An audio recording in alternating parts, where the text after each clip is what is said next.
Scene 1. Our story begins in the Oval Office. Dr. President is looming over a document and thinking more critically than he has in the last several months. My one-liner list. I can't believe I finally ran out.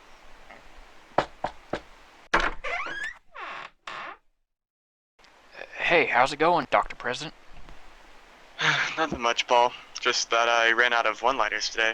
Any more and I'll be repeating myself. Could even take months to get the list back up to par. Yeah, I hear you, kid. Listen, there's a meeting with the King of China right now. You were supposed to be there 20 minutes ago. Yeah, I've heard of this meeting. Good. Did you hear that you were supposed to be in attendance? God, Paul, have you not heard a thing I just said? I'm having a crisis. This list needs to be rejuvenated. Now! Doc, this meeting is for the peace treaty.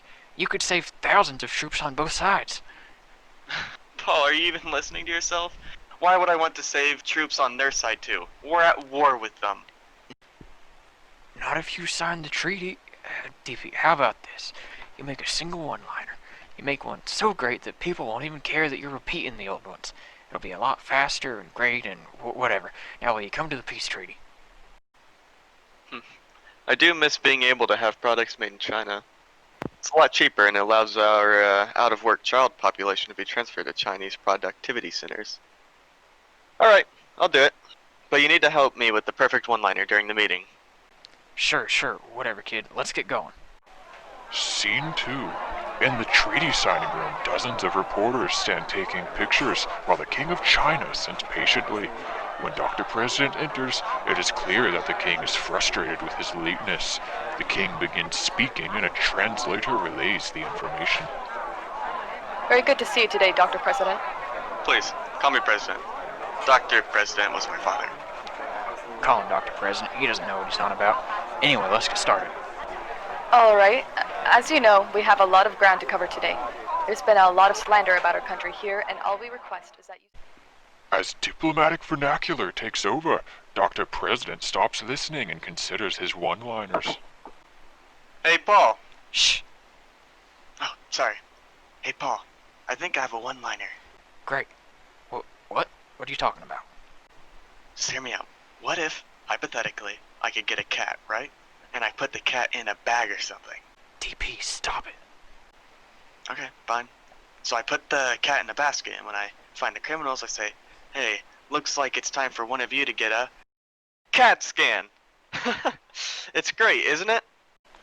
Everyone in the room goes silent and they stare at Dr. President. He is now standing and huffing, realizing he's thrown a pillow on the floor to represent the cat. Sit down, DP. You're making a fool of yourself. I'm sorry, everyone. I swear he's never like this. Sit down, DP. Oh, yes, sorry about that, everyone. Just a minor brain aneurysm. I diagnose these all the time. DP sits, but he won't hide that he is frustrated with Paul. You said you'd help me with the one-liner. Look, kid, I lied. I apologize, but this is important. Look, here, take some of this licorice to suck on and let me do the talking. Red licorice? Black. Of course. Disappointed with how this meeting is going, DP stands and walks out sadly. DP, where are you going? The meeting isn't done yet. Man, I'll never find the perfect one-liner. No one ever understands the importance of my work. Wait a second. Manon, he's smart. He'll be able to help me. Reinvigorated with hope, Dr. President rushes to find Manon. Scene 3. Manon and Marshall sit speaking about something, when all of a sudden Dr. President enters. Yeah, I think I could take on maybe a dozen 10-year-olds. 2 dozen with the element of surprise. Totally. Hey, Manon, I knew I'd find you here. Listen, I need help coming up with the perfect one-liner for crime fighting. Whoa, hey DP. Let's talk over here instead. Are you crazy? VP Marshall's right there. He doesn't know about your crime fighting. Marshall and Dr. President lean over Manon and wink at each other. Wait, aren't you supposed to be in that China meeting? Meeting? What meeting? The peace treaty. Oh. I thought that was a luncheon. Did Paul not tell you it was an important meeting? I thought that was code for luncheon. Whatever, what is it you're saying about this one-liner? Paul gave me the idea. All I need is the perfect one-liner, and people won't care if I repeat all of the others. So why do you need me? You're a genius, Manon. We've never had tech support as smart as you. Thanks. Look, I have stuff to do in my lair, but you can come along, I suppose. Great. The perfect partner for the perfect one-liner. After hearing DP call Manon the perfect partner, Wheel is saddened. Ignoring this, Dr. President and Manon walk away to Manon's off-Chrome House lair. Scene 4. Manon is quite busy doing mechanic work on some sort of machine. DP repeatedly interjects, frustrating Manon. Okay, so not the cat one. I'll admit, it is a little on the nose. What about this? I knock someone into a fuse box, and as they're getting electrocuted, I say, "Good, you are past due for an X-ray." Why? Have you seen any movie? Their skeleton gets all revealed when they get shocked. Yeah, I'm not sure that's a good idea. Pretty sure that amount of electricity would kill someone. You too, probably. I can tell you're not a movie fanatic. You need to stop basing your life off of movies, DP. Besides, I don't think your crime-fighting career could stand another murder. There's no evidence that I killed that man with the bubbling syringe. Doc, let's be serious. Besides, most doctors don't use syringes that can even get bubbles in them these days. You remember what you said when we demanded you use those syringes? If we switch now, the old ways will die. I still stand by that. Well, you killed a man because of it. And please, Doc, if you're gonna refer to the incident, call it the Big Bubble. It's what all the outlets are calling it. Fine. I won't do the X-ray one. God. What about this? Hey, you. Yeah, you. I hope that you brought your own gurney, because you're going to be... Look, Doc, I'm sorry, but I'm real busy here. I don't have time for this. Maybe Secretary can help you out? And I called you the best partner. Guess I was wrong. Look, I'm sorry, Doc. I don't want to hear it. Without even turning to look at Manon, Dr. President leaves in a huff. Scene 5. DP returns to the Oval Office. He finds Secretary sitting in a chair at the side of the room. Hey, how long have you been here? Since about 10 minutes before Paul came in to get you for the meeting. Really? Yeah, you told me to stay put until you could answer my question. Oh, sorry about that. What was the question? Sir, the meeting with the King of China started 10 minutes ago. Are you ready yet? How did the luncheon go anyway?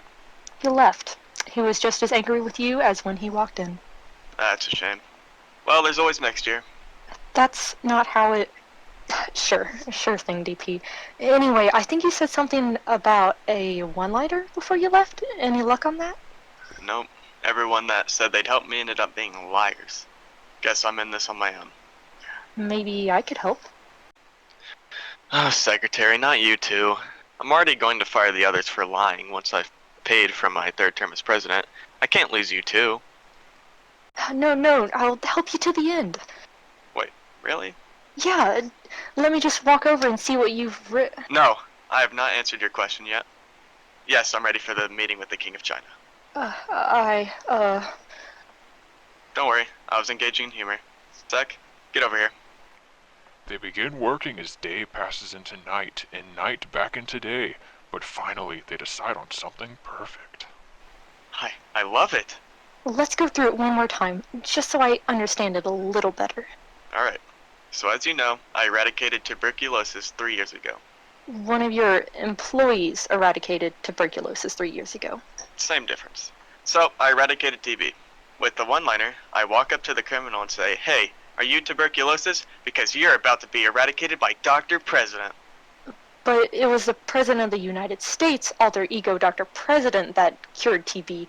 You know your legal name? And you would be saying that the crime fighter under the superhero name, Dr. President, cured TB. So, what's your point? You'd be revealing that Dr. President, the crime fighter, and Dr. President, the President of the United States, are the same Dr. President. They'll never figure it out. Anyway, I do believe that we have made the perfect one-liner. Thanks a ton, Sec. I think you've earned a 0.5% raise. Oh, actually, Dr. President, Yeah? what if instead of the raise, you did me a favor? And what's that?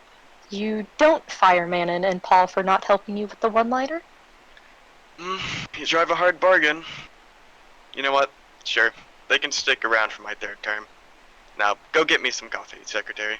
There's crime-fighting work to do. There are some whispers that the unconscious Corgan has gone missing from the hospital.